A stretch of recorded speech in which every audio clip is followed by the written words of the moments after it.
Amajji ga UPDF gatandika ekikwekweto kya Operation Salama kwa Wote mu mwaka gwa 2021 mu bitundu by'e Karamoja. Okusinza ku muduumizi w'amajji ga UPDF ag'ekibinja ekyokusatu Major General Don Nabasa, ekitundu kino kyalimu obumenyi bw'amateeka bungi.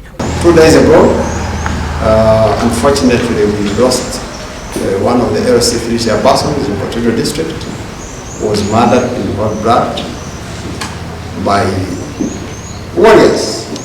Because we still have some criminal elements in our community, we have not yet totally gotten rid of them. Okuva ekikwekweto kyatandika ab'ebitongole by'ebyokwerinda banunudde emmundu 1,174, amasasi 9,217 bakutte Abakaramoja abakambwe emitwalo 29 mu 321 nga 2,901 batwaliddwa mu kkooti y'amagye.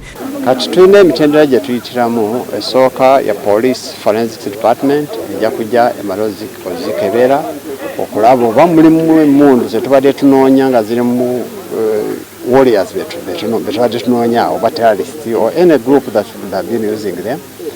Then bwe bamala ekyo, then the leadership ejja kusalawo tuzooke kubanga emmundu eziva mu mikono gya warriors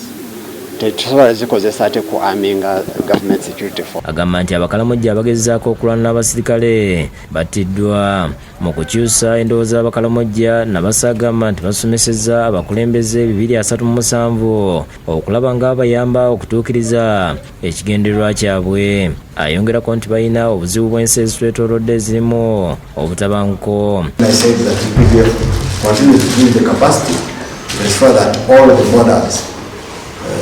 Across the monitored to deter the entry of firearms. Atututte gye baddamu okutendekera abasirikale n'amagye okwetegekera embeera y'omu kitundu kino. Abantu wananchi tulina enkolagana nnungi nnyo nabo n'abakulembeze era batuyambye nnyo mu operations zaffe za disarmament. Mu ngeri emu poliisi erwanyisa obubbi bw'ebisolo ng'ekulembeddwa Giduumira Francis Kyemusto etegeeza nti obubbi bw'ente, obulumbaganyi bw'emmundu n'ettemu gy'emisango egisinga okuddizibwa mu bitundu by'e Karamoja. Okusinza ku Kyemusto bakizuula nti obuzibu buva ku bantu bano okuba nga bakozesa nnyo walagi ekyabaviirako okuyisa etteeka ly'obutaddamu kuleeta mwenge mu kitundu kino. It was observed that when walagi is taken, one's judgment a